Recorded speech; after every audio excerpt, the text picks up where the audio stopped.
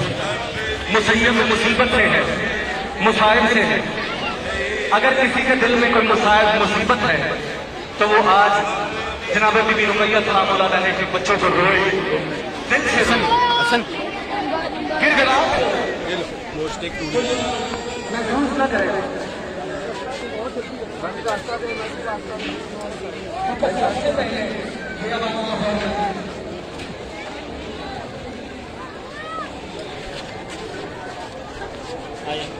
مسلم مدفون ہے